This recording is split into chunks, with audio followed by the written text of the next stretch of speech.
What's up, guys? What is going on? What's up? Welcome back, Boston Sports Nation. Welcome back, y'all. I missed you guys. So I want to just start off by saying it was I took the week off. I needed to heal up my vocal cords and take care of some personal stuff, but definitely all the appreciation and all the support from y'all this week was awesome, and it's greatly appreciated. But I'm back and we're back. I got my dude over here, JD. What up, man? What is going on, bro? Dude, not much, man. I'm really excited for this episode. We have so much to talk about. It's completely packed. It's completely loaded. So everybody stay with us the entire time. It's going to be a jam-packed session. Regular season right around the corner. We got some stuff to talk about, man, and I think we got a good show on tap for today. I think we got a good show coming up. I think we're going to talk about some stuff that's going to be some hot button stuff, but I think it's good. I think it's good to get multiple viewpoints on different aspects of things. I think that's the best way you can look at something. Not from just one point of view with blinders on. You got to look at it from a couple of different angles, and I think that's what we're gonna do today. But it should be a good show. But once again, guys, thank you again for the continued support. And I feel like before we get going, I just want to for those of you guys who are members of the show, y'all know what's been going on. I just want to say that It's been a rough week. It's been a long week. We did get some good news though. They were able to remove the tumor from Melissa's father's head with 0 complications, and he was sent home on Friday. He is home and resting, and everything is looking up so far at this point. So biopsy results are coming back hopefully next week, but everything she got to talk to him, and everything. He sounds, his spirits are high. Everything sounds good, and good news though. Good news coming out of that camp. So once again, guys, thank you for all the well wishes and the support. That meant a lot. But I missed y'all. We missed y'all. We're back. Hell yeah, man. We missed you all week for sure. And the chat, we definitely missed you all week. I think I can speak for the members and everyone on the channel saying that we definitely missed having your commentary during the games and everything. And it's without that, that Beantown breakdown commentary, man, the week is just you not can as say it. Without the obnoxious empty. Bostonian in the room, it wasn't the same. It's not the same, man. It's just not the same.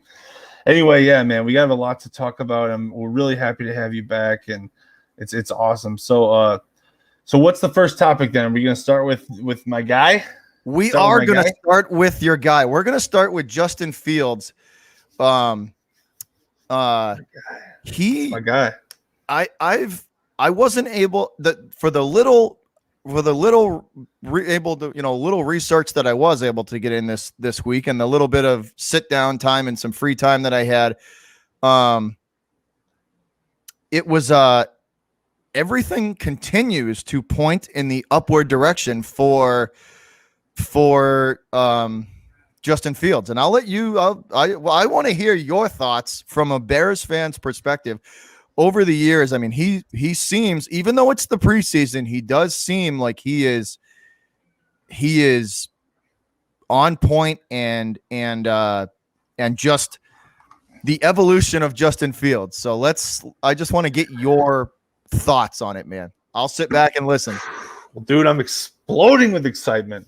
Hey, what's up? It's up, everybody in the chat. But man, I'm exploding with excitement when it comes to Justin Fields.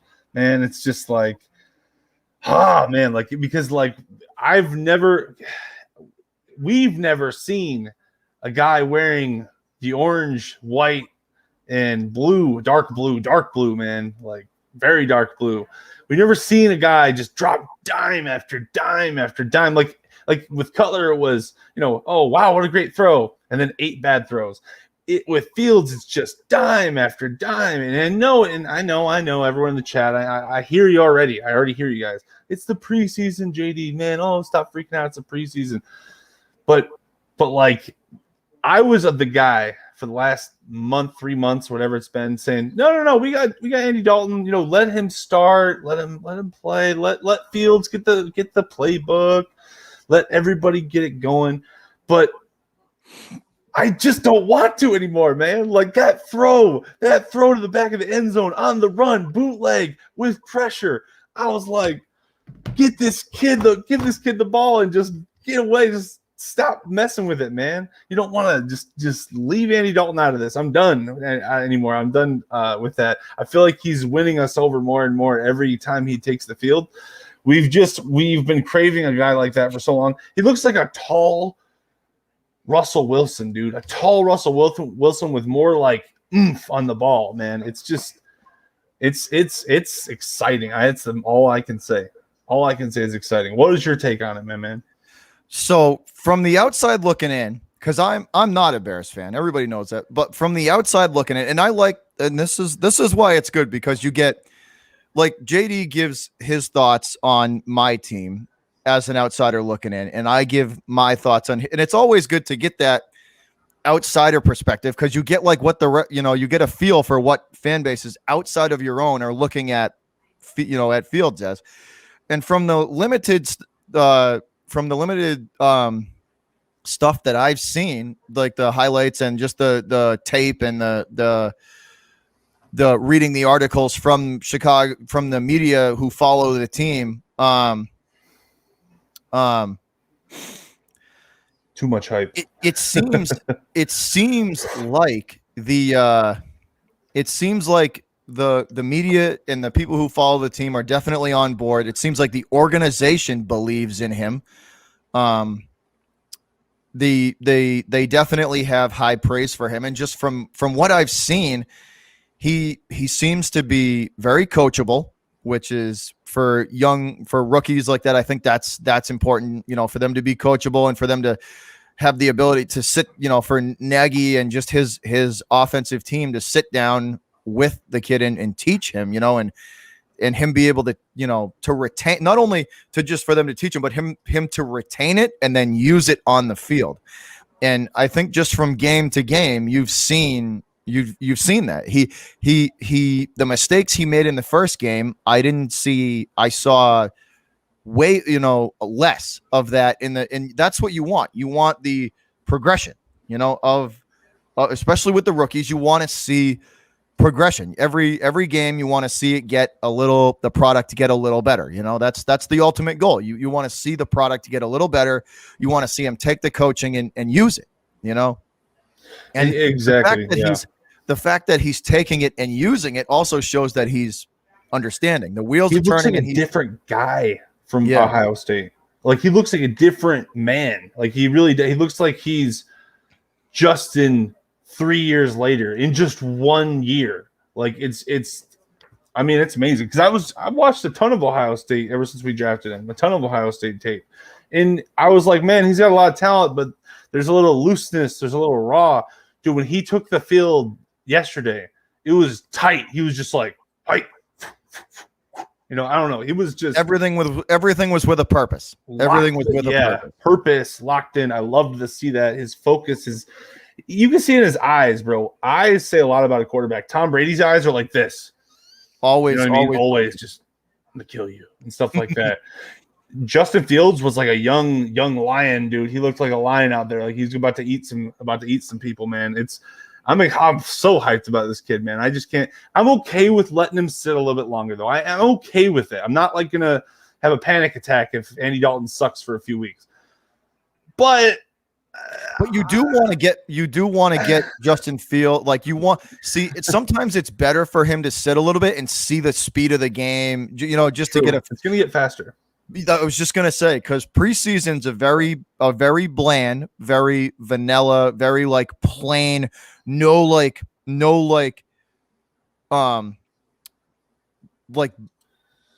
do you call it? Like outrageous blitz packages or stunts or anything like that. They keep it, these defensive coordinators aren't going to show their hand in the preseason. They're going to wait to dial up exotic coverages and blitz packages until it counts. They're seeing how their second and third stringers can do the very basics, how well they can do the very basic stuff.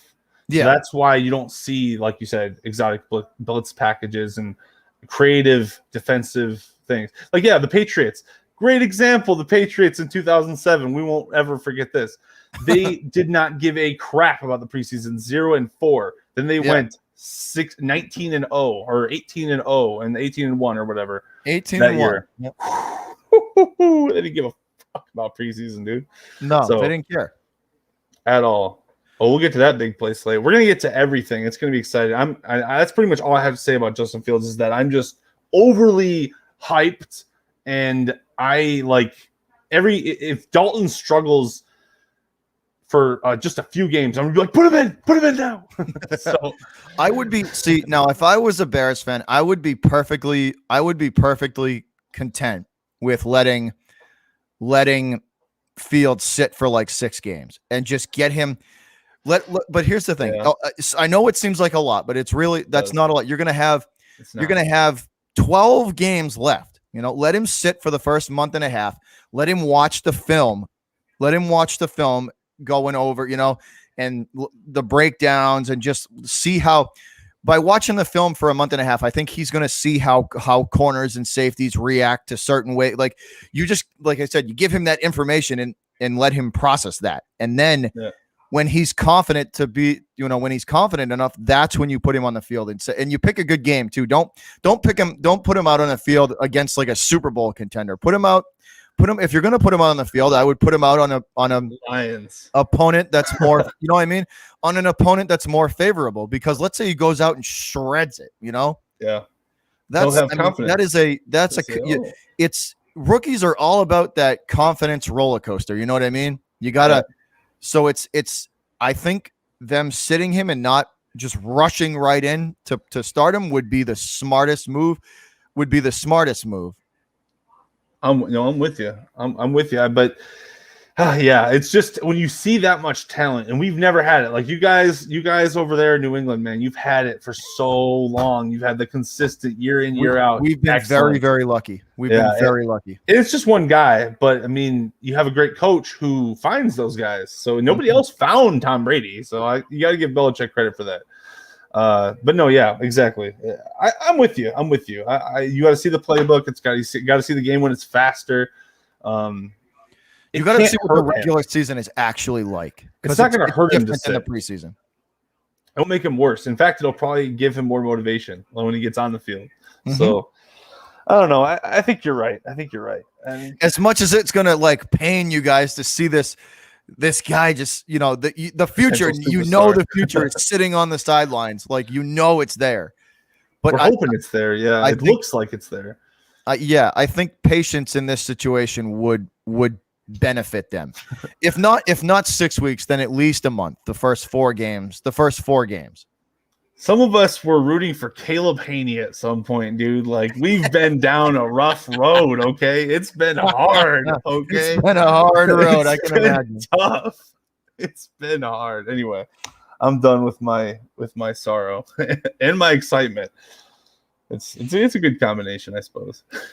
But in all seriousness, though, the building blocks, even though it's all like the building blocks, he's shown that there is definitely things there to work with and to, like, there's definitely things there to be excited about. That's one of the things also that I thought of. I just reminded me of this is that he got blasted in the championship game really hard, and he got up and played after like a few plays of like the wind knocked out of him. He had to get himself back together. Yeah, and he got blasted in preseason. Crushed. And he got blasted in preseason 2 weeks ago, really, really hard. He was fine. That's nice. It's like, shoot, he can take a hit. Like most guys, or a lot of guys who get in the NFL, they get hit like that, and it shakes them a little bit.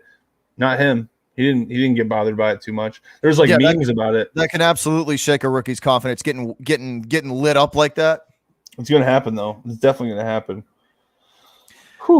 Absolutely, Thor. Absolutely. 100%.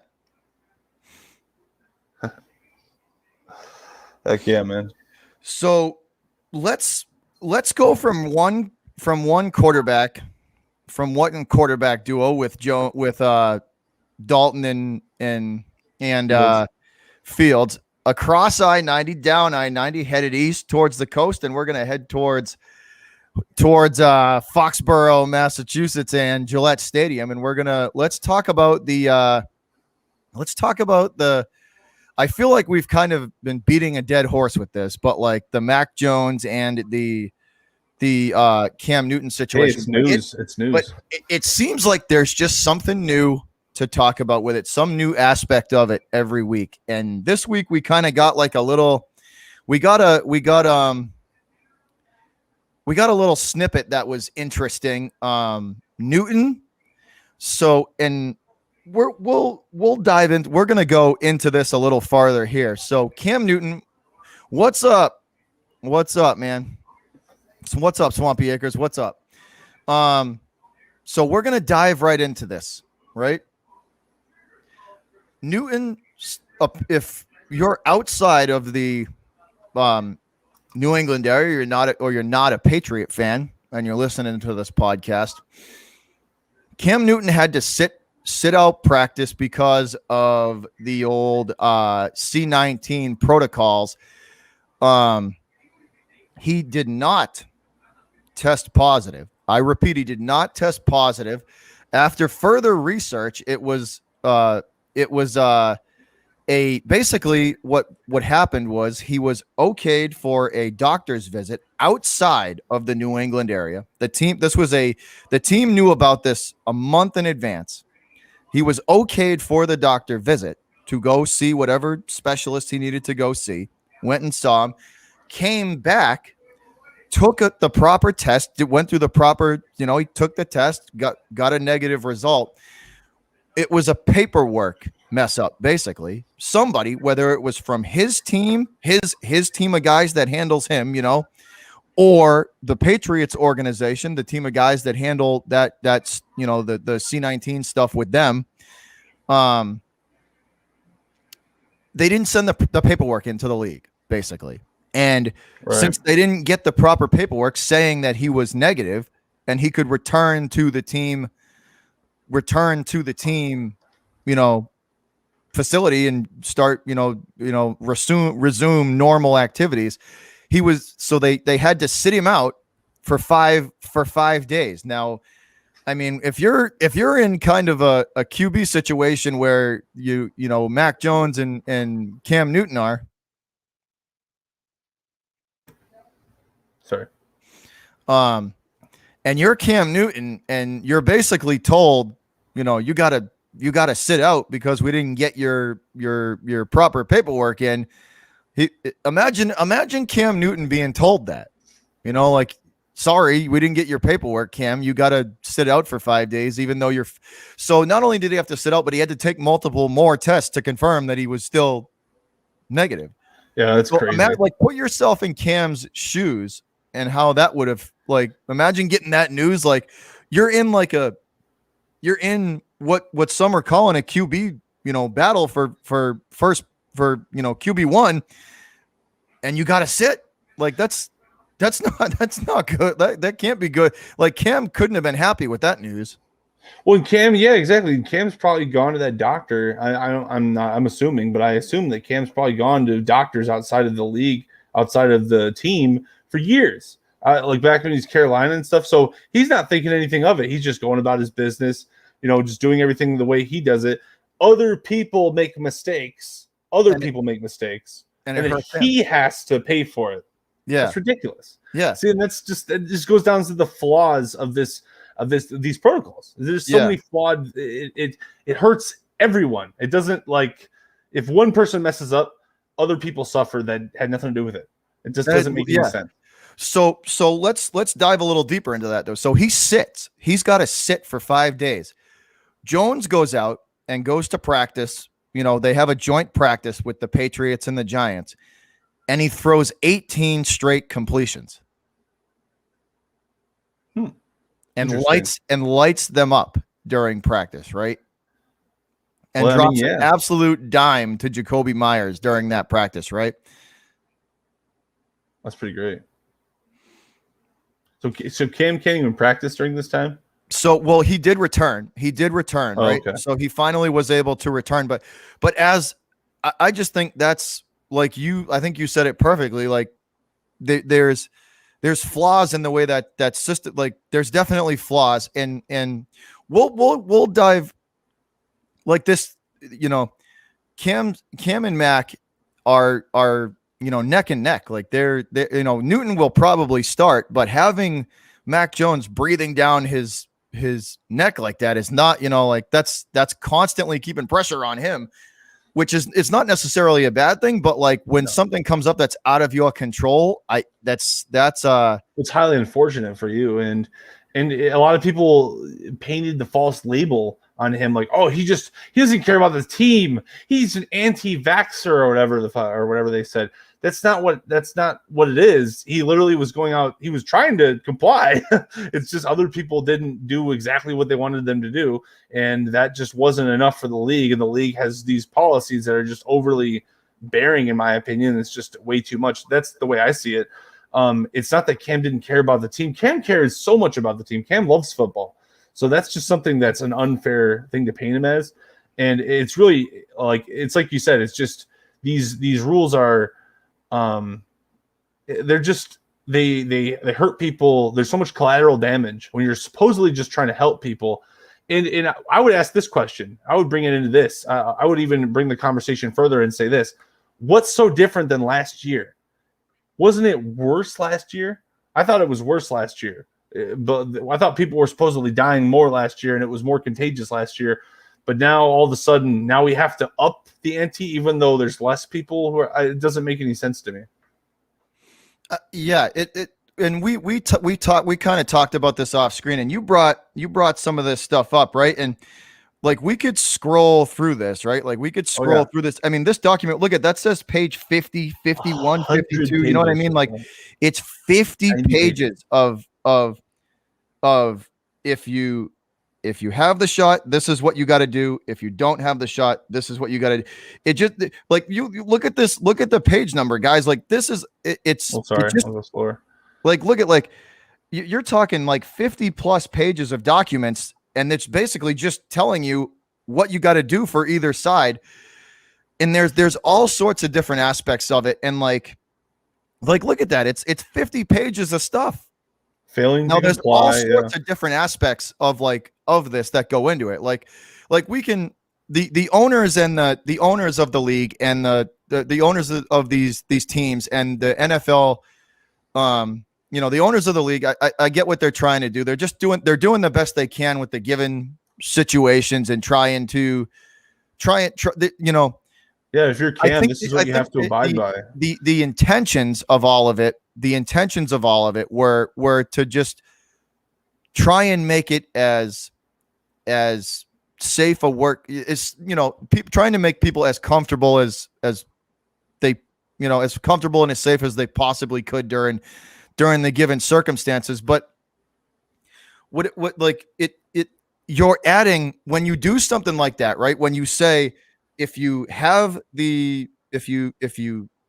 decide to get the shot, it's these are your protocols, and you give them a huge list. And if you decide not to, then you give them a list with all the stuff over here. And you're adding a whole new aspect to the game that these coaches have to consider now. It's adding a whole new aspect of coaching for the year to what the NFL coaches' jobs are already hard enough, and now they're going to be looking at whether or not you get this shot or whether or not you don't, and then they're going to be looking at all the protocols for each side. And it just seems like an NFL locker room is a massive just combination of egos and backgrounds and viewpoints and different viewpoints on everything, on everything. It doesn't matter what the topic is. Not everybody in that locker room is going to agree. And it just, you have to, now they got to consider the divisiveness of doing something. I get what they're trying to do. They're trying to keep everybody safe and comfortable. but at the same time, it's like it's a divisive thing to me, and I don't know how that sits with me. I don't like that I don't like that it could divide a locker room. That's what I'm saying. I agree, and I think it has. I think it already has. I think it's divided more than a locker room. I think it's divided this entire country. The league. And I don't the think league too. Just not even shrinking it down like even farther. Like the league, especially, it's dividing the league. The owners are divided. The players are divided. Coaches are divided. Everyone's divided because we all have to abide by these brand new, fresh set of rules that are just placed on us. Now it's no longer about football. Half of it's not about football. And I would ask this: while you're trying to supposedly make things more safe and comfortable, are you in turn making things more dangerous or less prosperous for yourself, the league, the players, and the coaches? Because think about this. If I'm a player and let's say I have an allergy to certain like vaccinations, which is a thing, by the way. There is certain things. Let's say there's another reason. There's a million different reasons that people have. Regardless, it should be my choice whether I want to do that. It shouldn't be either you do that or you lose your job. And it is the league's prerogative to do that. It's just becoming to this point where you're going to lose players to other leagues too. The XFL is a thing. Other people will do things. And beyond that, are you making it safer? Because a part of it is this. I don't think you're making it actually safer by doing that. There's always a risk when you're taking any medicine at all, regardless of what it is, if it's a vaccine or whatever it is. And if you're a young football player, what's your actual risk in this pandemic?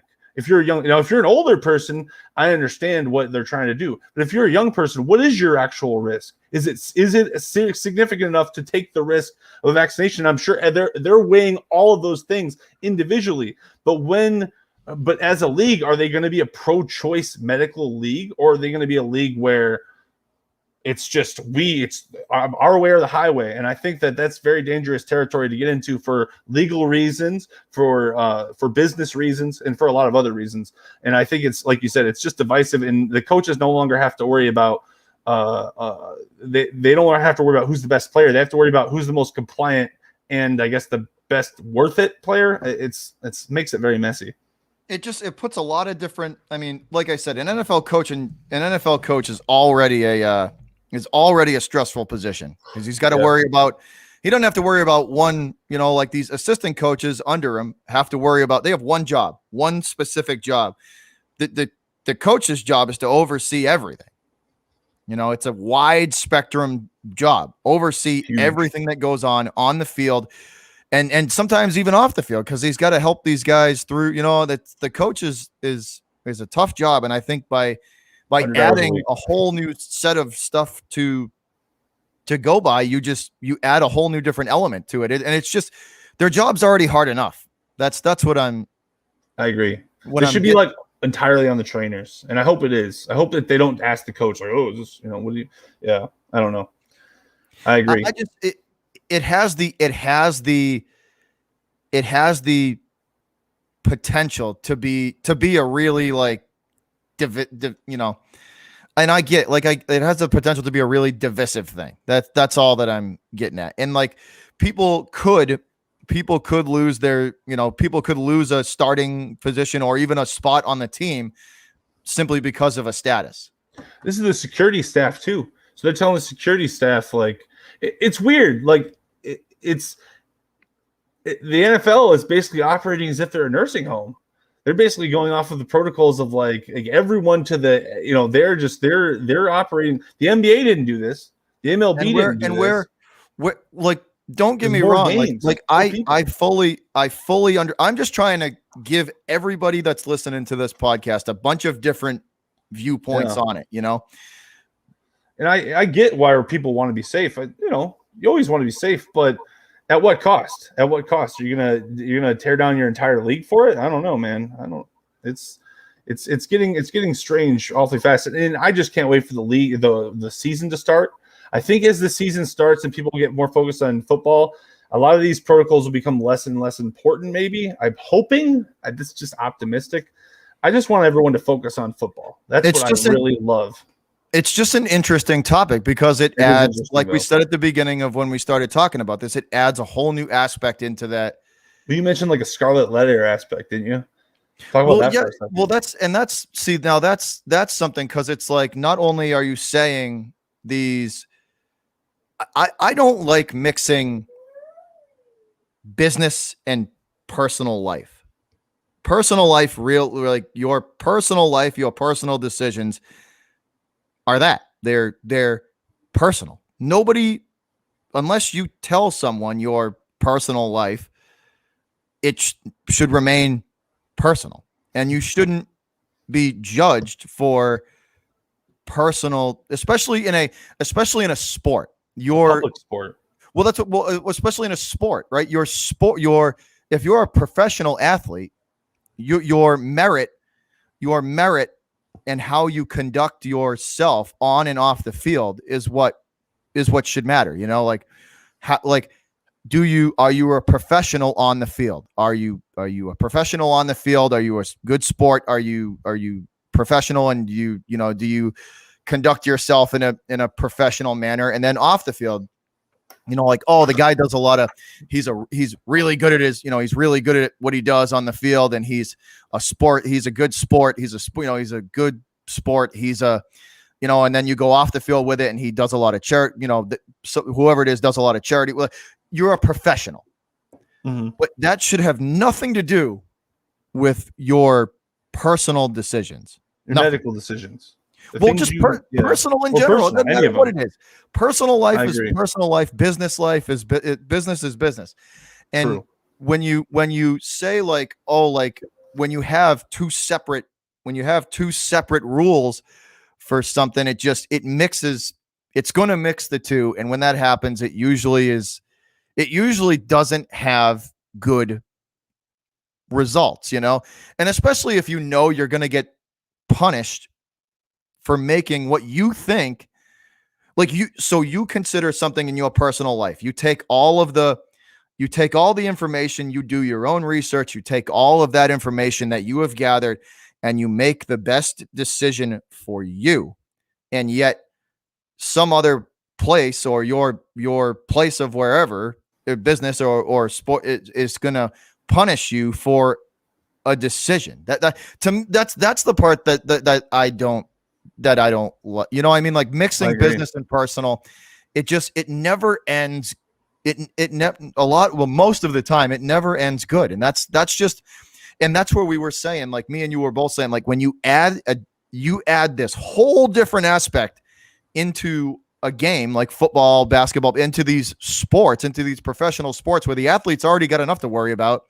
Now you put that on the coaches too. It's going to be very interesting to see what kind of an effect this I just feel like no one was asking the NFL to do this.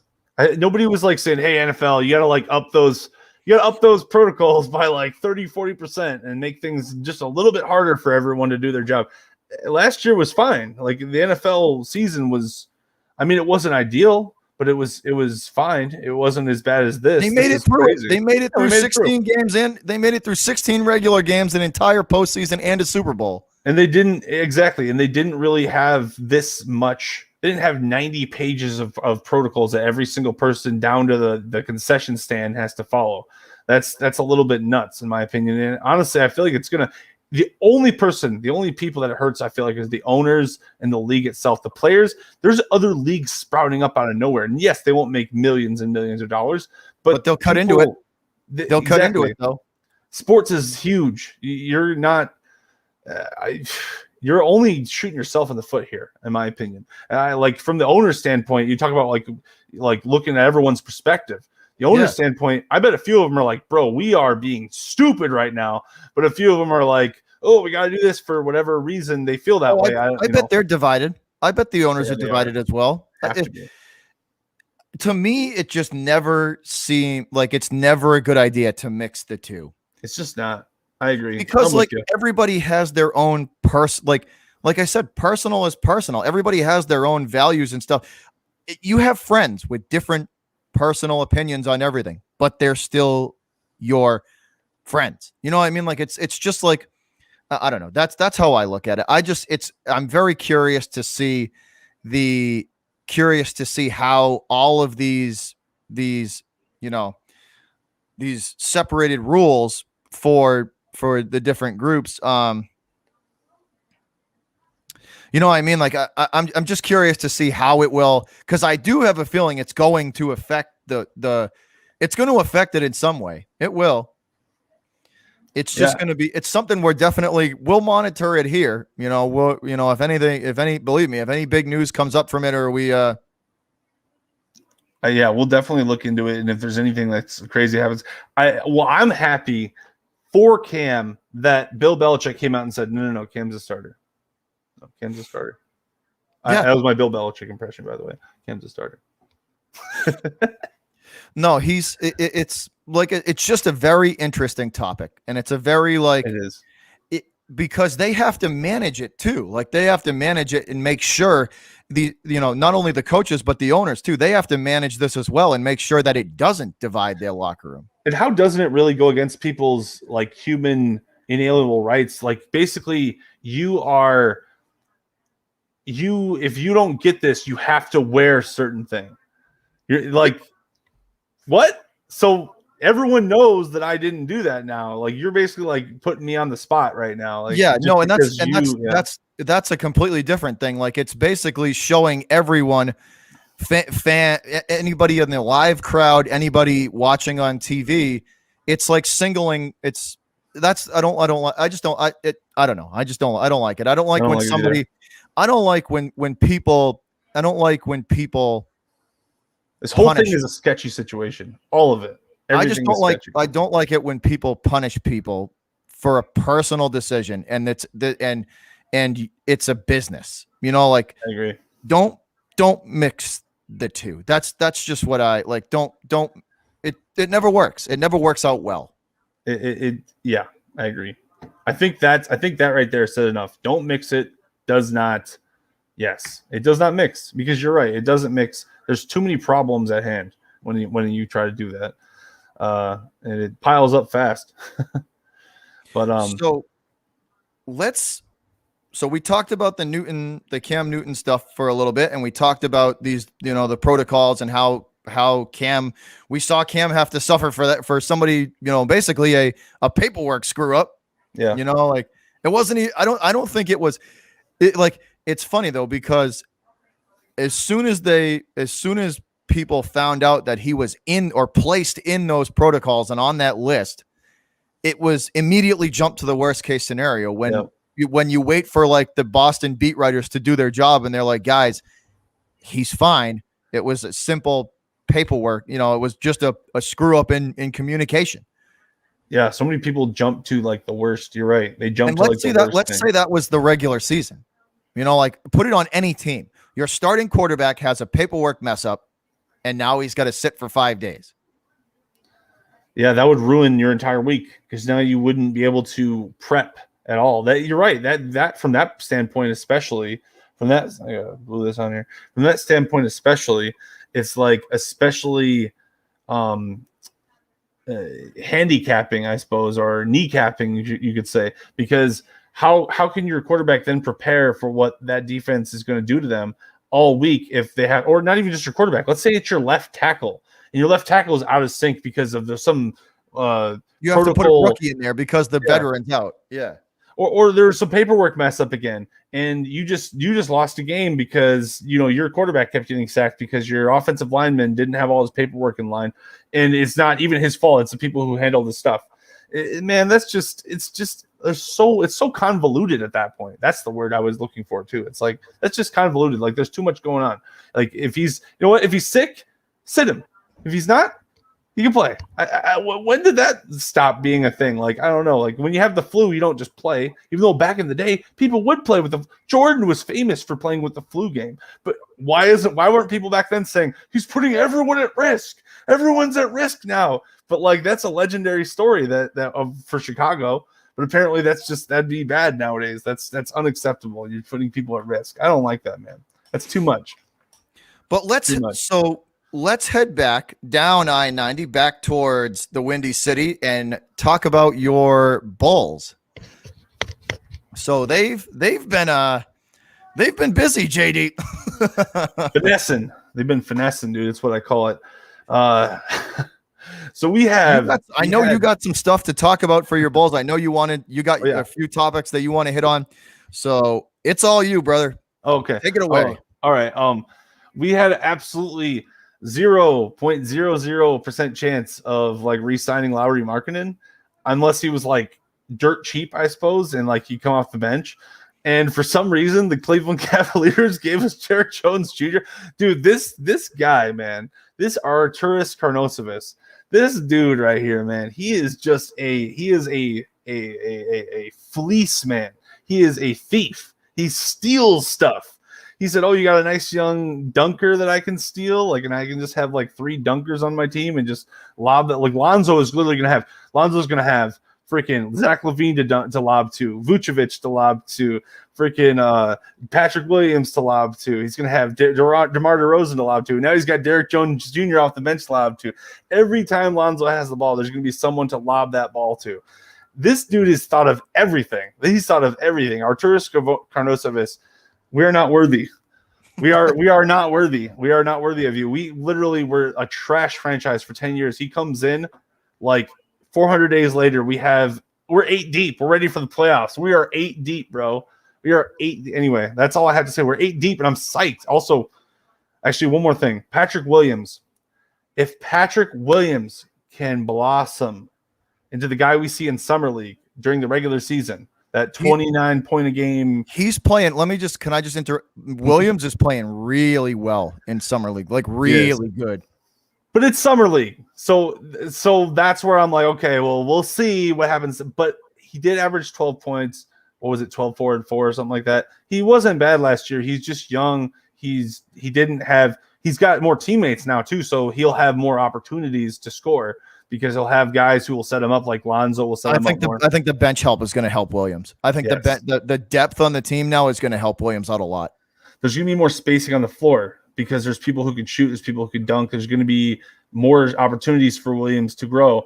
And if he can turn into a half decent superstar, or not even superstar, excuse me, a half decent all-star, like bottom of a tier all-star, we are in the playoff hunt. We are in the hunt. We're in contention. We could be a top 5 seed, but that's a if. That's definitely an if. I predict we'll have 42 wins this year. That's my prediction. Yeah, so that's above that. So you're thinking above 500, right? Yeah, slightly above 500. I think we'll make the 7th or 8th seed, which is good for us. We talked about it in episode 1. The 7th and 8th seed for the Bulls, I think, was definitely before a lot of the moves were made. I think was an absolute, absolutely attainable feat for them. Yeah. Now, yeah, the 7-8, I think they could I think they're kind of a shoe in there in one of those spots. Well, I think that something that the old guard had, like guard packs and all, something that they did, they got like LaVine and everything, and they set up where LaVine was a star, but they had like no one who could guard, so they just assumed LaVine could guard too. I don't understand. He can't. He's not a good defensive player at all. Zach LaVine isn't, but he's a great offensive player. So, but now you got Lonzo who can guard, Patrick Williams who can guard. You got a bunch of guys who can guard. We got a squad, man. I'm gonna look up the whole depth chart. Yeah, we got a freaking squad. I think the best part the best part to me, this from an outsider looking in, JD, I think the best thing that they did for the Bulls this year was add the bench depth. I think that's going to be huge for you guys. I do too, because it's just like we had a few stars, but then we needed some guys to come in and just not give the game away, basically, and that's tough.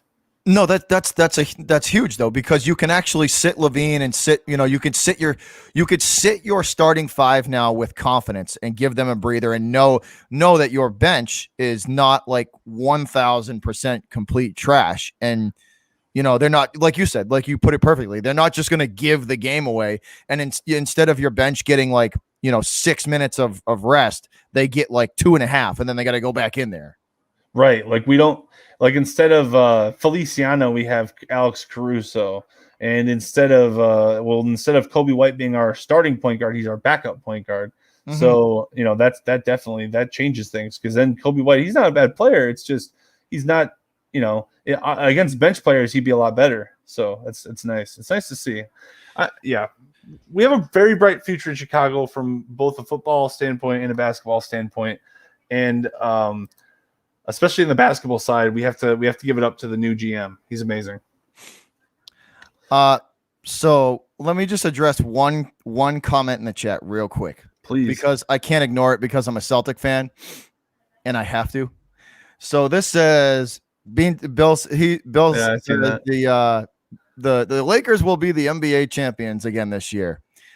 Champion this.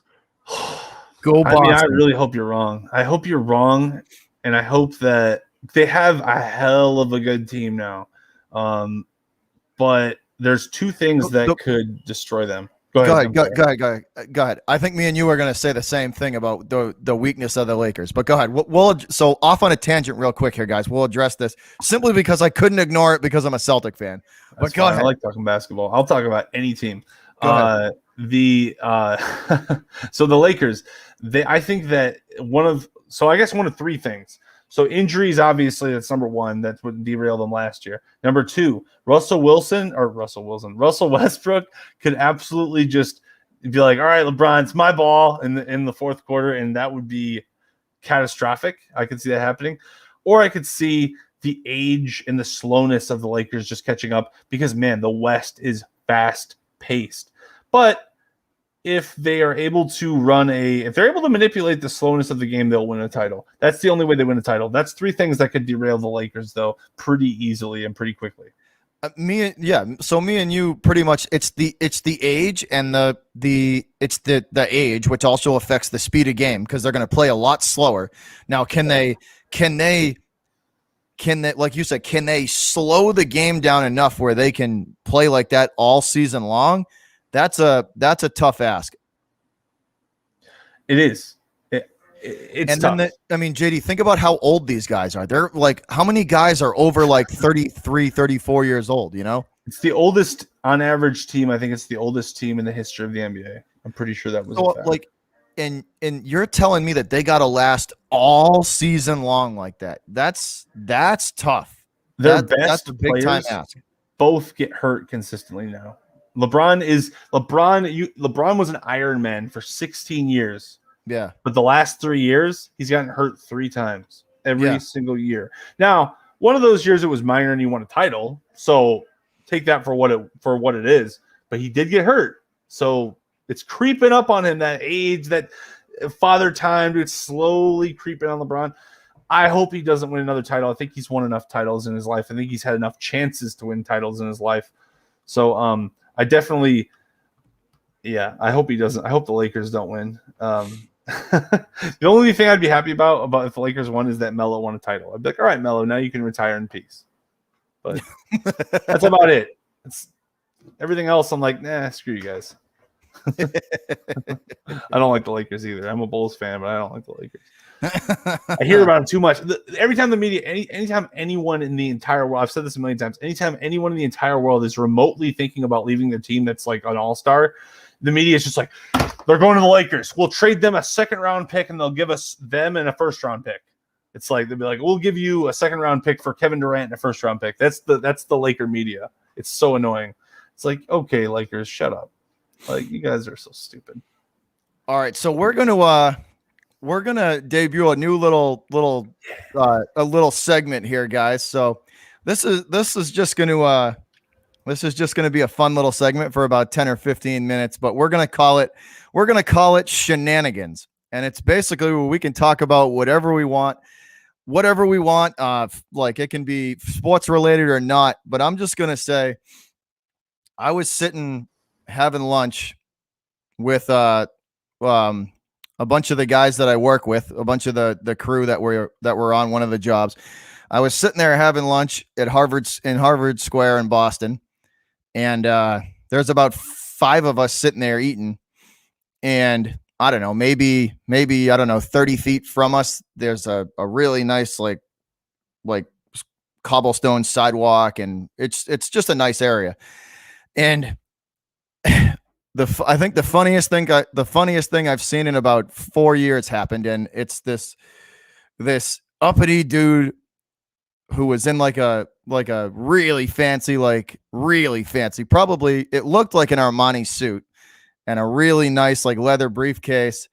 And this dude must have walked through a spider web or got chased by a bee or something, because all of a sudden this dude was like just flailing for his life. I think he walked through a spider web, but we were sitting there. I was laughing so hard I fell off the chair I was in.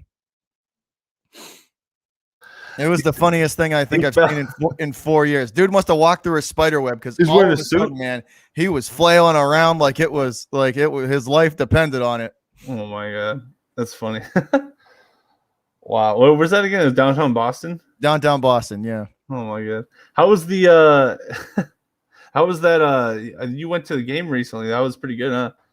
Oh, the Sox game was good. Those seats were pretty good, man. Those were one of the better seats I've sat in. Those were impressive.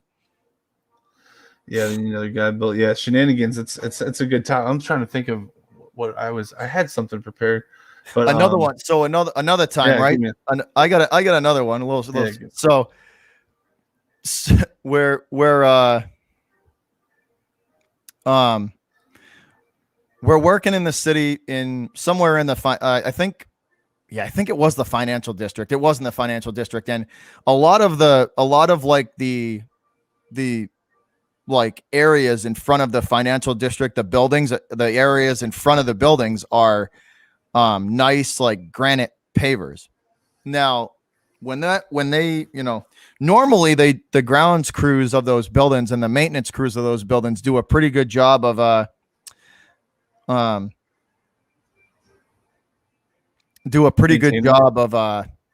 like de-icing that area, to make sure that people don't slip. But they must have fell asleep on their job on that day, because it was really cold. It was like really chilly. It was probably, I don't know, 15 degrees, right? And some woman comes walking out the revolving door, and she just goes full feet in the air and right down. Oh, shit. She took one step out that front door, and her feet were in the air over her head, and she landed just face plant. And I was sitting in the truck on the sidewalk waiting for the guys to unload it, and I couldn't help myself. I was just I was trying to be like, oh, I hope she's okay. But at the same time, I was like dying laughing because it was hilarious. Just feet above, just whoop, right down. That would be pretty funny to witness. I just remembered mine, actually. I'll sneak it in in case you have any more. I remember that I was in the south side of Chicago. This was about a year ago. And I was, I was at a friend's wedding. I was going to a friend's wedding.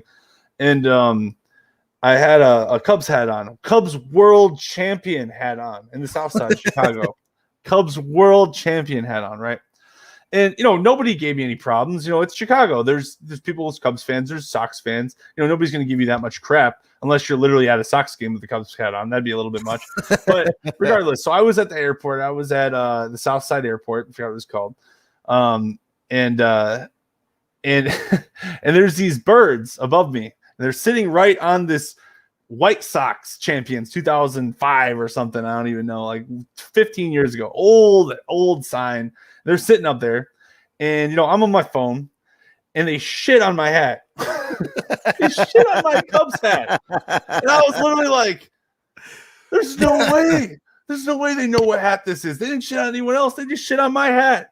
And I'm like, dude, there's something to this. These White Sox fans are even birds, bro. They're literally birds. even the birds are like Chicago, or even the pigeons are White Sox fans. Yes, Chicago, or even the South Side pigeons are White Sox fans. Oh my god, yeah, that was pretty great. Pretty dumb. Man, yeah, shenanigans, man. That's a good segment for sure. I'll have to think of some good stories. Absolutely. So here's one. Here we'll do a little personal story for y'all while we're going here. So I was wild in my 20s until I met the girlfriend I have now. Like I've come from way up here to my insanity party level went from on a scale from 1 to 10 about a 12 down to 7. You know what I mean? Right. But from 20 from like 21 to 28, I was like a 12 on a scale from 1 to 10.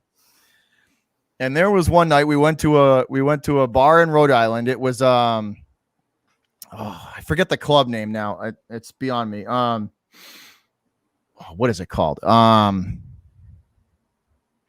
It'll come back to me. It'll come back to me. It's like a club. It's a club with like 3 different clubs in it in Rhode Island, in Warwick, right? And we were there all night long, and we just hanging out, me and a couple of friends. And I ended up going home. I ended up following basically a girl was like, "Let's go." So I was like, "You lead the way." So I followed her home.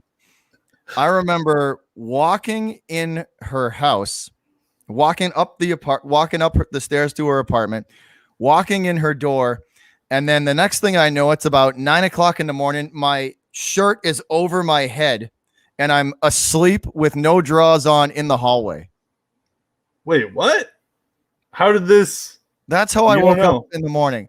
And I remember I walked into her bedroom, and I was like, "What happened?" And she was like, "I don't remember either." Seriously? Damn. That's a hell of a night. I was like, in Rhode Island. Well, it's like almost 10 a.m. I gotta get going. Yeah, I was like, shit, it's almost halfway through the day. That's awesome. Couldn't find that. I had to drive home in a t-shirt, boxers, and that's about it. And boxers and shoes. I couldn't find my drawers nowhere. That's awesome.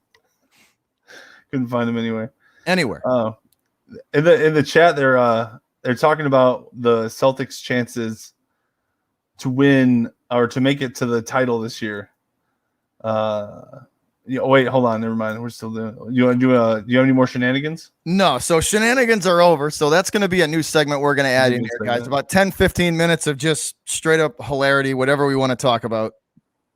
But let's get back to it. So since we're talking about the Celtics, let's get into them. They've been doing the very best they could to add as much depth to that bench as they could. Their chances of winning a title this year, I don't know. I still think they're going to have to beat a lot of really good competition to get there. Do I think they're going to be better than last year? Probably. I would hope so. Hopefully Jaylen Brown, Tatum, Smart, and with the new additions to the team, I hope the attitude of the team and the drive and I hope Ime Udoka can motivate the young kids, Brown and Tatum, and just make the overall morale. That's what I was looking for. The team morale better. Because if the team morale stays high through the season, Tatum Brown and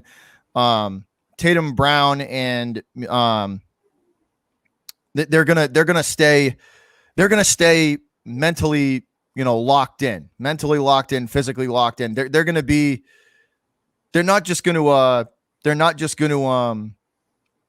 throw in the towel and just, and like there was games last year where you could just tell where they weren't there. They had mentally checked out. So hopefully I think it'll be a renewed focus. Yeah. Hopefully Ime Udoka can keep them focused, keep them. Tatum's got to feel like, okay, when I had Horford down in the post, me and him took this team to the Eastern Conference Finals and almost to the finals. So that he's got to feel like we're just a little, we're right there. We're right there. We just need a little bit. We just need to put it together. Tatum knows how much of a talent he can be, and he knows how good in the team. Everyone knows how good Jaylen Brown is, but Horford, yeah, we got to remember Horford. Horford's got to remember his role, and then he's got to execute his role, and they got to up, like you said, up the ante a little bit, just a little bit more. Ime Udoka hopefully can do that for them. Just for a team morale, if he can get them to stay locked in and stay focused, especially the young kids, Tatum Brown, and then you add a Horford with the veteran presence too. That's going to help Ime Udoka keep them, keep the team morale high and keep the guys focused on what they need. I think asking them to win a title this year, I think is a tall ask. I think asking them to stay competitive and fight and drive and scratch and claw in every game and stay in every game, I think that's more realistic. I think I think they will make the playoffs though. I think they absolutely can make the playoffs. Yeah, I think last year they should have gone way farther than they did, like way farther. I think last year, they had the last 15 games they were so inconsistent, and then they went into the playoffs inconsistent, and that's kind of who they were in the playoffs. But you're right, they had the talent to go way further. I agree.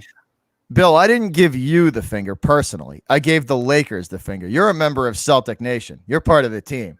The Lakers get the middle finger because that's what they get because I'm from Boston. And screw the purple and gold. Honestly, I can't stand the Laker media beyond. They're just so annoying. They're just so we'll give you Kyle Kuzma for Zach LaVine, okay?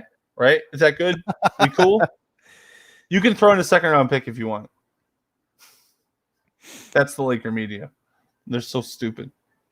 And the blog posters are just they're just ridiculous. They think that the Lakers, everyone should just give the Lakers stuff because they're the Lakers. It's so weird. It's like I've never met such a privileged. It's like the Cowboys almost, but the Cowboys at least know that they're average sometimes. They're just like, oh, I know we suck, but we're going to the Super Bowl. The Lakers are like, no, we're the greatest team ever. Every year we're going undefeated. It's like, you guys are ridiculous. You guys are stupid. So let's roll into some baseball, JD. Let's head back down. A lot of people were asking about the Red Sox. Yeah, let's. I saw a lot of comments in the chat about the Sox. So let's talk Red Sox. Let's talk some Red Sox. Into it. Now, if you guys are listening to this on the playback, or you're listening to it on iHeartRadio or anywhere where your podcasts are available, the live show is broadcast on YouTube. So if you want to be a part of the live chat and watch the live show, if you want to listen to the live show while it happens, me and my guy JD are live Saturday or Sunday mornings. And it's anywhere from 10 a.m. to noon, East Coast time. But that is where, if you're interested in watching the live show and being a part of the live chat, that's where you can find us. So if you're listening on iHeart or anywhere on the playback, this show is broadcast live every weekend. So I just wanted to throw that out there to y'all.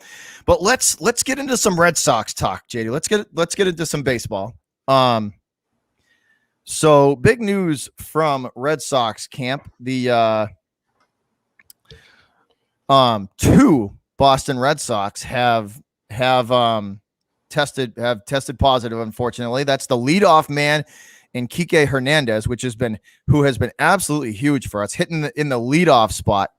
And a close contact was unfortunate is Christian Arroyo, and he has also tested positive as well, and so we will not see them for an extended amount of time. And Missy just said it. One of our loyal members and subscribers said it.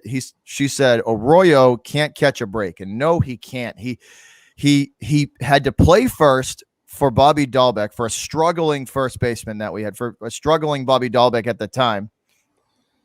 And he stretched for the baseball and pulled a groin.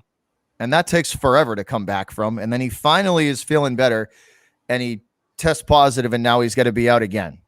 The big one, though, I think that's going to hurt the Sox is the Kike Hernandez one, because not having the leadoff guy that's going to be tough. That's a big time. And whenever you have a leadoff hitter, whenever you have a good, solid leadoff hitter and can get on base and start the offense off, that's a massive part of a baseball team. And if you lose that aspect, that's tough. No question at all. Yeah, as I'm looking at here, the Red Sox are 2 games out of the wild card hunt, and they're on a 3-game winning streak, so that's good. But they need every bat they can have. So yeah, if you lose 2 guys to protocols, that's just devastating. That's an eviscerating attack to your team, man. That is yeah. Especially when it's the Yankees who you're fighting with. It's like, ugh. Oh yeah, no doubt. And here's the thing. Like you said, they're gonna need all the help they can get to chase down one of those final wild card spots and stay on a roll. I don't know how the rest of Red Sox Nation feels, but this is how I feel. And I've said it before in one of our other episodes. I believe it was episode 1. I think I said it. Bobby Dahlbeck is the sole reason why we lost Christian Arroyo, who when he had to play for, the only reason Arroyo was playing first was because Bobby Dahlbeck was struggling so bad at the time that Cora needed a lineup. He was looking for some spark. So he put Christian Arroyo at first base because Bobby Dahlbeck was so underperforming and so underwhelming. He was willing to try it to shake things up a little bit, and it ended up taking Christian Arroyo and getting him injured, who at the time was red hot and on fire, and he just crushed all that momentum that he had, Yeah.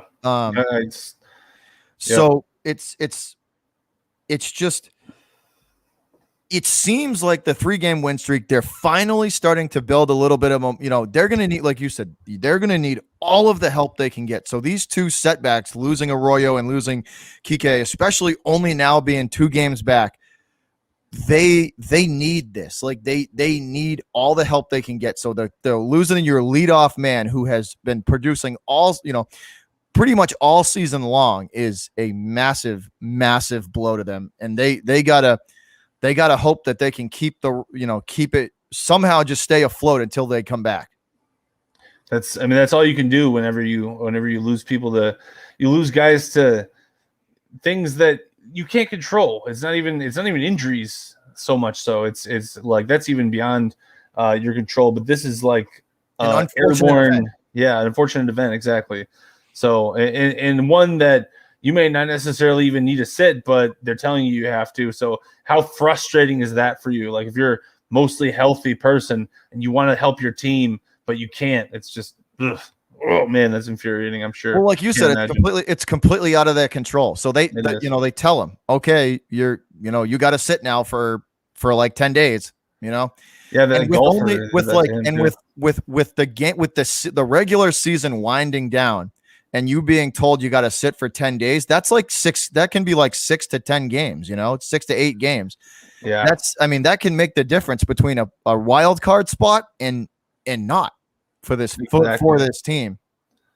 And I feel like what they're doing is, they're trying to, all these leagues are just trying to, it's not necessarily the leagues, but they're trying to fit into this thing that's just too hard to fit into. And it does devastate people like the Red Sox when you're right outside looking in, you can see it, and then things are just collapsing around you even more so. So, hopefully they continue on this winning streak, though. We'll never know. And I know the Cubs are definitely out of it, so we have no chance there over on the other side in I-90. But your Red Sox, hey, you're still in it. Maybe the Yankees have a bad couple of nights, and you're right there. And then Renfro's out too. Oh, I didn't know that. So I was just gonna say, so dude, I tell you, our fans of this channel and the followers and the members and everybody, all the fans of this channel, they know their stuff. Like, so one of our members there, Phil, says Renfro is also out. Yes, he was placed on bereavement leave, I believe. Oh, okay. I think he was placed on bereavement leave. I believe his father passed away. So, so he's probably out for 2 games. And once again, having a guy like that in the outfield, throwing people out and just playing defense the way he does, you lose another, you know what I mean? Like, that's another thing you can't control. It's just all these things pile up. And then, but hopefully, if they do, unfortunately miss the postseason, at least you look around and you say, hey, we were in it even when all these things were happening. So this mess, even when we were at our worst, we were can go still in it. forward. Looking at next year. I mean, not to say that they're out of it; they're still in it. Hey, they could turn it around. But if you absolutely if you did need to go into next year, you'd still say, hey, we were in it, even though things were tough. So definitely unfortunate. And your chat, as I've said before, top tier chats on YouTube, probably the best chat on YouTube. Oh, all right. So it just stuff like that. That's out of it's tough because it's 100% out of anyone's control. out of their control. Definitely. But the Sox hopefully will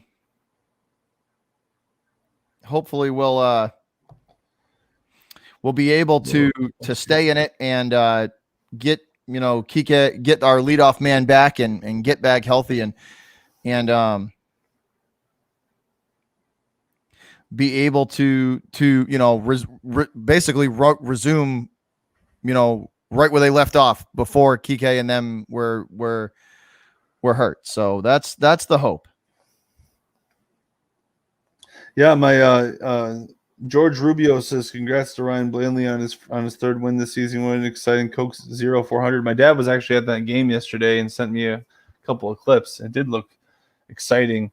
He was there for 11 hours because of that rain delay. 11 hours he was just chilling there. I think it was like he left for home at like 3 a.m. I was like, my God, man. Or like 2 a.m. I don't even know over there. Crazy week in sports. We definitely missed you all week, Bobby. What was your best and worst of this week, would you say? Well, I think the worst of the week especially for Boston, for me was the handling of all these, just the handling of the unfortunate events for the Sox and the Patriots. That's all. Sure. I think that was the worst because it's like out of your control. You got to deal with all that. The best of the week would probably be, again, seeing the Sox win in extra innings. JD Martinez hitting a home run finally, and the Sox winning in extra innings, and the once again the progression of Mac Jones hitting those, even though it was practice, it's still 18 completions, and just like you and Justin Fields, seeing the evolution of what we hope is the future of this team. That's my best and worst. My best of the week was that Justin Fields throw into the back of the end zone. It was one of the best throws I've ever seen anyone make in a Bears uniform. And my worst of the week was, I guess I have two best of the weeks then, because my best of the week is also like a worst. It was one of the worst trades I've ever seen the Cleveland Cavaliers do ever. Hey, the Bulls got the benefit. We traded Lauri Markkanen, which we had no reason. They gave him like $70 million. We weren't going to give him any money at all. And they gave him like $70 million, and they gave us Derrick Jones Jr. It's like, okay, sure, dude. Whatever you guys want to do. You guys want to give us free stuff? Okay. All right. We're just going to let him go free anyway. So that was fun.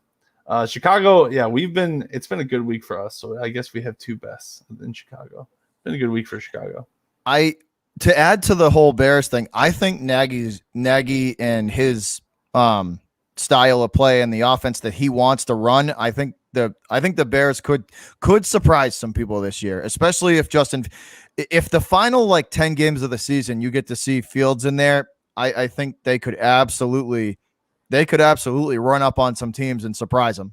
I got us at 10-7 with making a wild card spot past the Vikings, but Vikings only get 8 and 9 or something. That's what I'm doing. I don't know about the Vikes. they have a talented team, but for some reason, they never really, you know what I mean? It's like they have a talented team, but they just can't seem to like pull it all together, you know? Yeah. They can't, you know, and that's, to me, that's been the way for a couple of seasons now, where they've had the talent there to make a good run at it, and they just can't seem to like get all three facets of the game to work together: offense, defense, and special teams. That's how I kind of look at that team. Yes, sir. No, yeah. I like Dalvin Cook, but I don't really like anyone else on their team. Justin Jefferson, maybe he's all right. Kirk Cousins. They've gotten worse on the offensive line and the defensive line over the years. They were really good when they signed when they signed Kirk Cousins the first time. They were good for about 2 years because they had a good line, they had a good running game, they had good this, they had a good that, they had good defense, good D-line. But now all those guys are either old or they're not on the team anymore. So now it's just Kirk Cousins and Dalvin Cook against the world, and that's not really very much. It's not very good. Dalvin Cook is good, but he's not that good. He's not Adrian Peterson. So it is what it is. You gotta work with what you have. And I think that the NFC North is one of the weakest divisions in the league right now. Thankfully for the Bears. So we'll take it. And yes, Chris Sale, just addressing one of the statements in the chat. Chris Sale has been lights out since he got here. Yes, he has. Beast. He has been. He's been great since his return. He has shown that that Tommy John surgery absolutely paid off. He has been pitching absolutely lights out. He's been great. That is a massive, massive plus. Like the Sox are going to need all the help they can get that to scratch and claw their way back into this thing and hopefully close that 2 gap down. Yeah, Chris Sale's a hell of a pitcher. He has been for a really long time. There's no question. And you've seen enough of Chris Sale to know how good he is. Yeah, I remember him. Yeah, he's been great ever since he was like 2 years into the MLB. He's been ridiculous, absolutely nasty stuff. So I just dropped my man JD's link in the chat, guys. This is just for the live crowd here. And anybody listening on the play here. That's his link to his YouTube channel in the chat. So he's the one that does all the editing work. If you want to see like highlights of the show or certain segments, he snips it up and clips it up and puts out, the different the segments and the highlights of the show. So if you want, and if he has the show, he also has the show on his channel. So if you want to watch it on the replay, you can easily go there as well. And if you want to see highlights of it, if you want to rewatch like certain snippets, certain pieces of the show, he does all the editing work and everything's there. So subscribe to him and you can see like he does all the editing stuff to it too. So appreciate you for that, sir. Oh yeah. It's a pleasure. I love this podcast with you because there's no one I'd rather like talk sports with, like especially on YouTube than you guys, or than you and basically everyone that you chat with. I've had a few people that I've talked with over the years, and it's always been great. But doing a podcast with you has been phenomenal. It's been very fun, and I've been a member of your channel. It's been I love your channel. It's I don't even. That's what I've always said. Like. We go back, man. We go back since the beginning.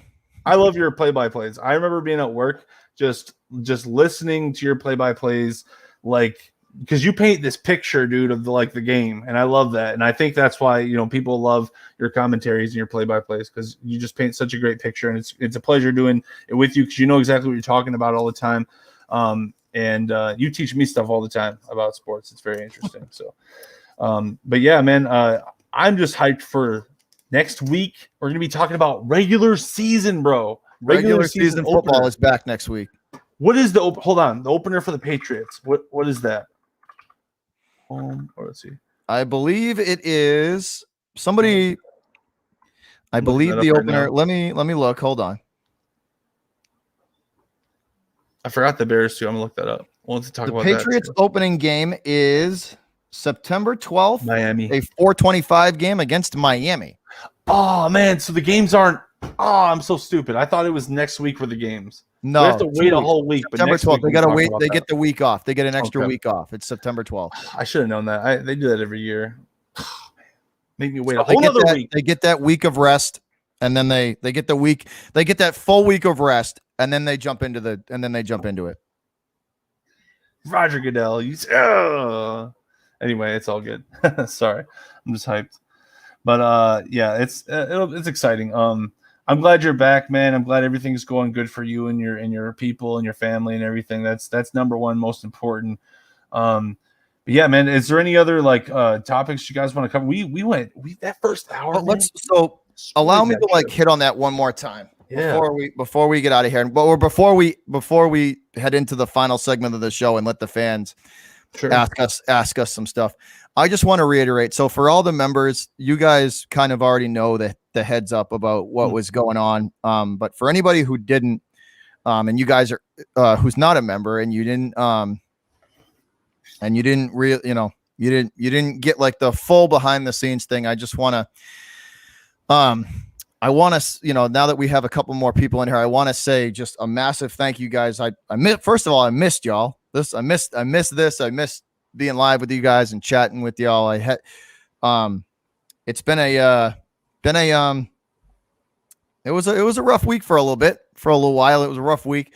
My vocal cords got all blown up and blown out, and they were not doing good. So, and then we so for the members know basically what was going on, but for anybody who's kind of listening now, my girlfriend's father was unfortunately diagnosed with a brain tumor. Last week they scheduled surgery for last Tuesday. He was scheduled for emergency surgery on Tuesday. They were able to remove the tumor. They're pretty confident that in that everything went well. No complications after surgery. No pain after surgery. He wasn't having any of his symptoms went away, basically, is what I'm trying to say. So he's pain-free. They observed him for 2 days, or 2.5 days, and he was sent home, I believe. He was sent home, I believe, on Friday, and it's everything is good. So the only thing that we are waiting on now is the biopsy results to see, but he's in good spirits. He did great through the surgery, and everything is all is good so far in the Beantown Breakdown camp. But once again, guys, I appreciate all of the well wishes and the positive feedback from you guys during that, but everything good so far. I just wanted to keep all of you guys in the loop, and thank you again for all of the support and all of the well wishes. It was good to see. I missed you guys though. We're back. I'm back. We're going live again for the Patriots game tonight, but I missed y'all, and can't thank you guys enough for sure for the support. But yeah, everything is in an upward direction. It was really stressful for a while there. I bet. I missed the streams. No cap. Absolutely. We all definitely did. We'll be back. And it just goes to show, like, the supporters of this channel, the member gang, the mod squad, all of you guys. It doesn't matter. All of y'all. It's you guys are the real MVPs of this thing. Me and JD wouldn't be here if it wasn't for you guys. So if you're, like I said, if you're listening on iHeartRadio, thank you again for the support on that platform as well, guys. Thanks for checking us out. Always appreciate the support. And if you want to watch the live show Saturday or Sunday morning, we are here live broadcasting the podcast. So if you want to be a part of the live chat, if you want to ask us any questions and you want to just meet the squad, come on over to the YouTube side, Beantown Breakdown. And JD, what's the official name of your channels to where they can find the highlights and the snippets of the show? JD Botorf, my name. I'm trying to think of something creative. But it's just your name though, right? So JD. Yeah, just my name right now. JD Botorf is my channel. All right. It's if you typed in I-90 Sports, you can find it though. Okay, so if you just so keyword. YouTube, in the YouTube search bar, type in I-90 Sports, and if you, like I said before, if you guys want to see any highlights of the show, any snippets, like JD cuts it up into different segments. He does all the editing. Yeah, a little background. All the stuff like that. He made a phenomenal intro for it. So make sure you go subscribe to his channel if you want to watch the show on playback or you want to see highlights of the show. He adds in all sorts of different stuff to it. It's a good watch. But we're gonna head into the final segment of the show, and that is where we get to talk to y'all. So we're going to take about 15 minutes and just kind of hang out, and you guys can ask us any questions you want, and we will. It's no agenda, and it is agenda free, and we can talk about whatever y'all want for the last segment of the show, and then we will call it an episode. That'll be the end of episode 3. But anything you guys want us to hit on that we possibly forgot to talk about, or you want us to talk about. Something that we missed, but we're here for y'all for like probably 15-20 minutes. We are going to be here for y'all until we get that first question. I just want to mention so like I have 2 videos on my channel, right, and I'm kind of proud of them, and I kept them on there, and they and two of them they have less than 20 views, both of those ones. Matt Barnes sucking. She wants to talk about that. We can definitely talk about that. But those videos, one of the videos is the Miami Heat are title contenders ? This is 2 years ago. And the Aaron Rodgers might leave Green Bay ? This is a year and a half ago. Keep that in mind. So you called it mind. Keep that in mind, guys. That's what my channel's about. Botstradamus. Botstradamus, yes. That's what I should call it. That's what we'll call that. All right, let's see. JD, the only thing about the rain delay is the fact that if you had tickets for both the Xfinity Cup and or Xfinity and Cup races, you get to see them both. Oh, that's cool. So that's probably what my dad's situation was. So let's address. So Missy B says Matt Barnes sucking, and yes, he has been terrible. The fall off a cliff that Barnes has had from the first half to now, but should we be surprised? As Red Sox fans, probably not, because Matt Barnes has kind of always been that guy that it's either feast or famine with him, and it was only a matter of to me it was only a matter of time before the wheels kind of fell off. One of those guys where it's like, like those feast or famine guys, where if he's on, he's pitching really well and nobody can hit him. But if he's off, it's like he might as well be throwing batting practice. So I think it was only a matter of time before we got there, because Barnes is in a position where that's what happens when you put a guy into a position that he just wasn't meant for. Right. No, that makes sense. Definitely. This cool genuine Phil says Cora should put Whitlock in as the closer. Now, I've actually heard that. I've heard that a couple of times. They should move Whitlock into that closer spot. Well, if you move Whitlock into the closer spot, you lose him as a bullpen arm.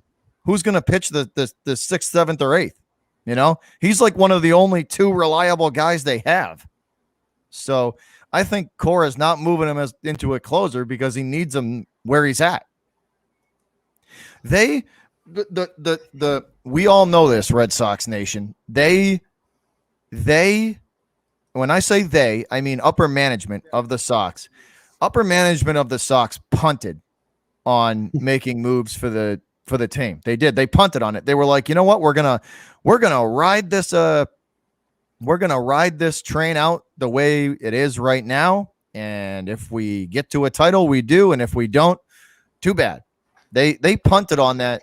They punted on that stuff at the deadline, and they proved it to us. And it's I mean, Does it suck? Absolutely. But do you kind of have to like accept it for at this point? We just got to take it. We just got to take it for what it is, unfortunately.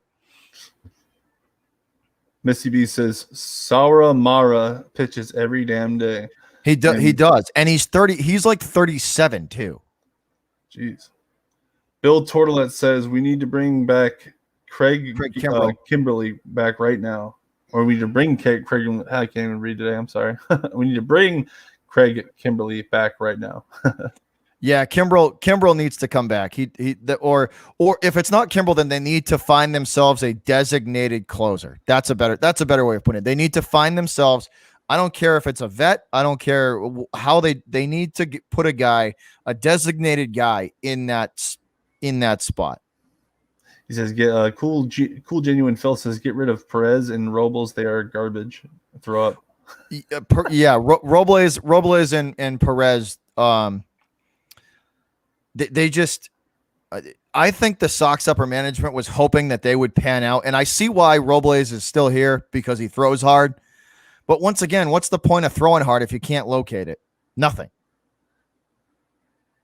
He said they knew MLB was going to crack down on Spider Tech. In response, was not to strengthen the bullpen. Face palm.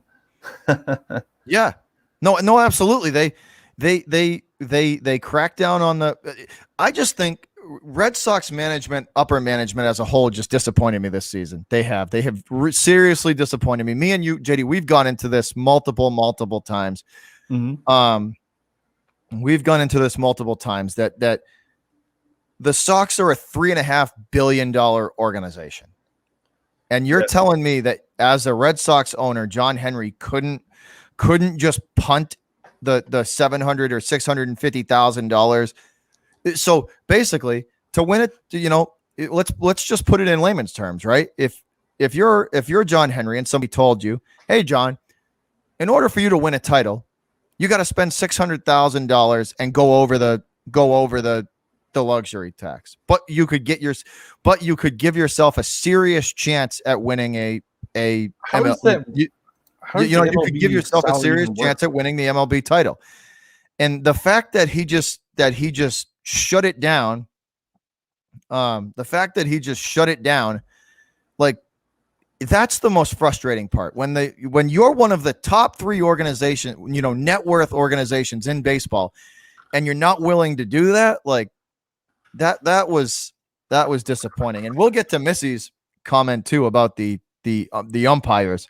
The umpire, I have always been like a proponent to, like, there needs to still be a human aspect in this game, and the robot umpires wouldn't, like, the robot umpires kind of like sketch me out. But if it's going the way it's going, JD, I don't care what team you root for or you watch, the MLB umpires this season have been terrible. They've been awful. I've heard a lot of that, on a whole different level. Like, never mind like inning to inning. It's pitch to pitch now, man. A pitcher could throw 3 pitches and they could be in the same location, in the same spot all 3 times. And that same pitch could be a different call every time. So yeah, I have it right here. The Red Sox are the third richest franchise in the MLB. Yeah. And they pay, and for payroll, they are almost the 7th franchise as far as payroll. Yeah. They're the 6th, but it's very, very close to 7th. Like, it's a hair. It's just a little bit. So yeah, there's six highest payroll, but yeah, they have, like, they're losing to the Phillies, the Astros, and the Mets as far as making payments to players. So yeah, that's a problem. Bad or anything, but look at the value of those teams compared to the Sox. It's like, come on, man. They're paying more than they make, a lot of them. Yeah. So, and the Sox are making way more than they're paying, way more. So we'll see. We'll see how it pans out. Clearly, John Henry, we went over the fact that he admitted a mistake last time, right? Yeah, he did admit a mistake. They finally couldn't ignore it. We went over this in episode 2. They finally could not ignore it. When players that never complain start complaining, something is wrong. Ooh, that's a good point too. I like that. When players that never complain start complaining, something is wrong. That's true. That's in every sport. That's a fact. If you got a soldier through in, through out, 6+ years, and all of a sudden he starts talking, it's probably a reason. So, well, and that's an excellent point too. Even guys that ignore the noise well, are saying like, come on, man, like when they charge $18 for a beer and they don't make moves, that should piss you off. Whoo! It's and I think a lot of Red Sox Nation, echoes that same thing. Like we should have spent at the deadline to keep us in contention. And now they're absolutely suffering from their lack of, from their mistakes. They are absolutely suffering from it. And they should hear it from all different sides, because that is absolutely their fault, and they should take every bit of the heat for it. And don't let this this isn't Heim Bloom. This isn't Heim Bloom. Mm-hmm. This is not Heim Bloom. This isn't Cora. It's upper management, and it's Henry that did, at least at the deadline. It's John Henry now, but see, you have to switch it now too. It's like the players, since the players are the ones that are on the field. The deadline has come and gone. So here's a point of view that's probably not going to be well received. But at this point, it's got like the deadline's come and gone, right? It's long gone. Now the players know, they fully are aware. They fully are aware that they're not going to get any help, right? So it's like as crappy as it is, it's kind of on them. They got to be as a player. You don't want help. You don't want help as a player, but as a manager though, and as a fan, you're just like, what the? Well, no, it's kind of on the players. Like they know now. They know, okay, we got absolutely hung out to dry. We know it, but like sitting there and just letting it affect your play over and over and over. It's like at some point, you just got to push through it and move forward and do the best you like, don't focus on the outside noise. You gotta at some point just block it out and be like, yeah, whatever. It sucks. We got to push forward. No doubt. 2 games back, 3-game winning streak. This is the time. McChicken, I'm from Massachusetts. Ranting is a part of our daily routine. Death, taxes, and Bobby ranting about the Red Sox. Things are guaranteed in life. Facts. All facts right there. All those things are guaranteed in life. I love that. That is very funny.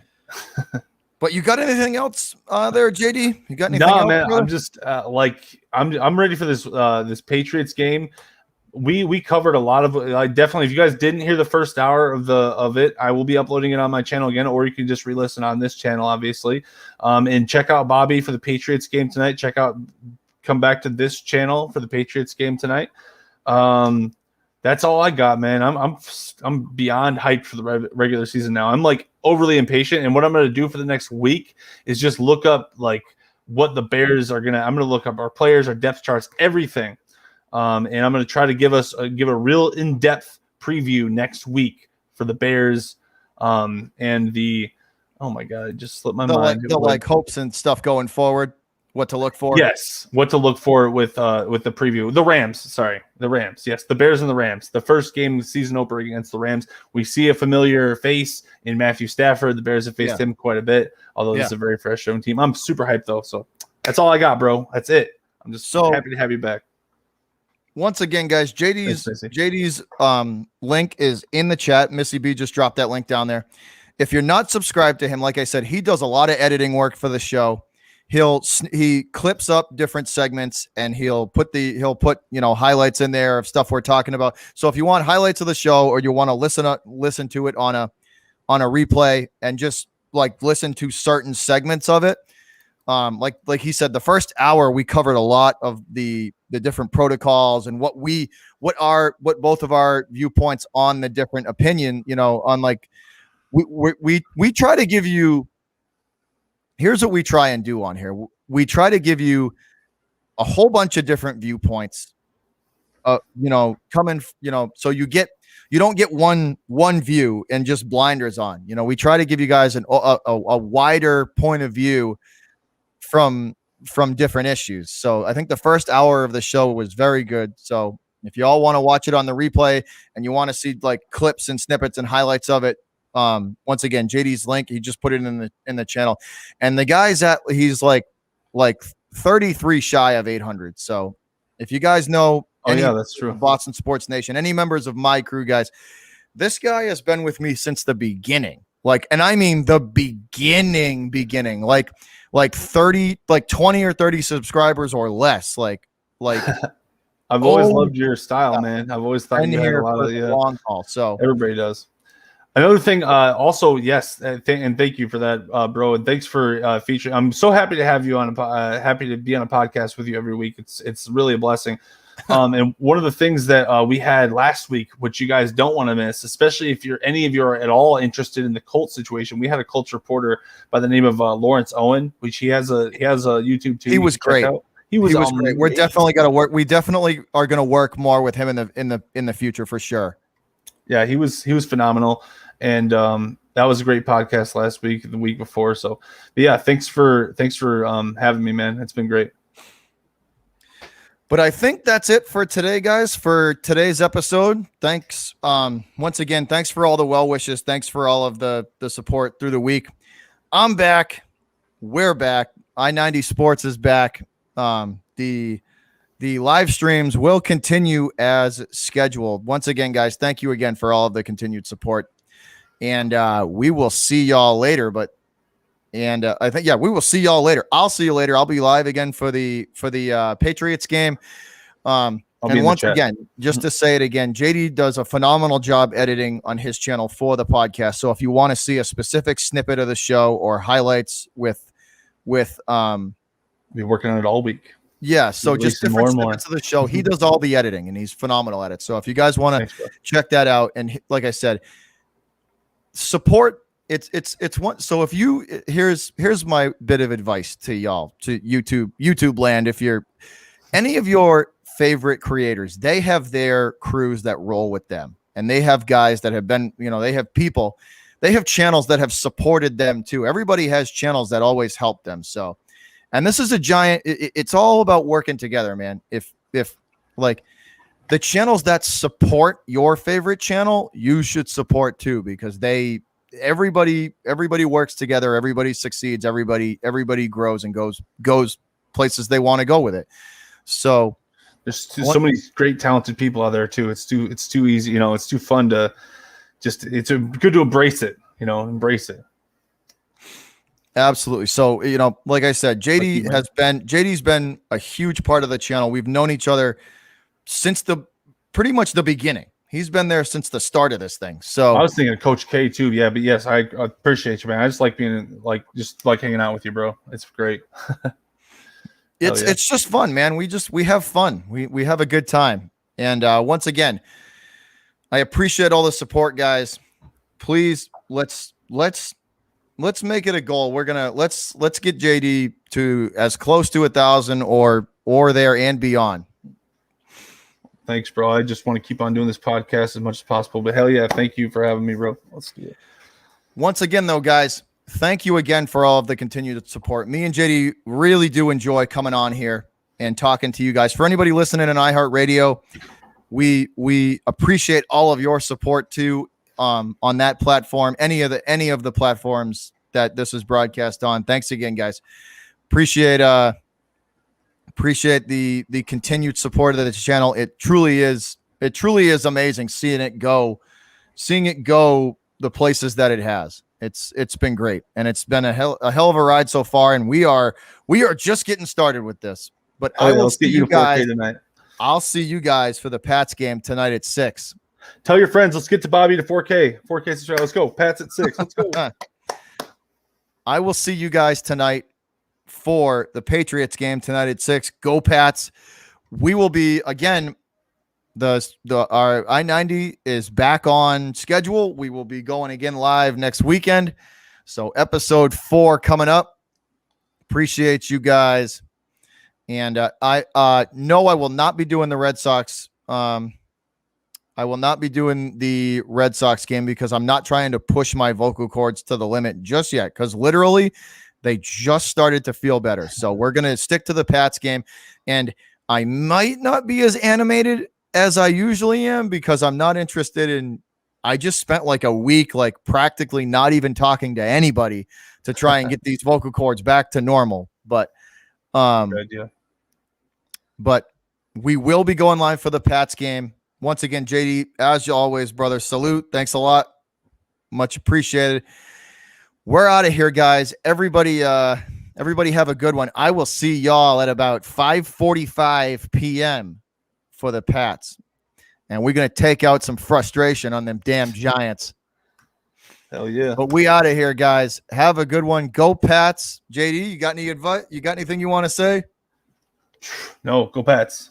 Go Bears. Bear down? Bears. Bear down. Bear down. Always bear down. Always bear down. Called it. All right, guys. Thanks again. We love y'all. We appreciate the support. We always enjoy interacting with you guys, and we will see you next time. I-90 Sports. We're out. We're out. Peace.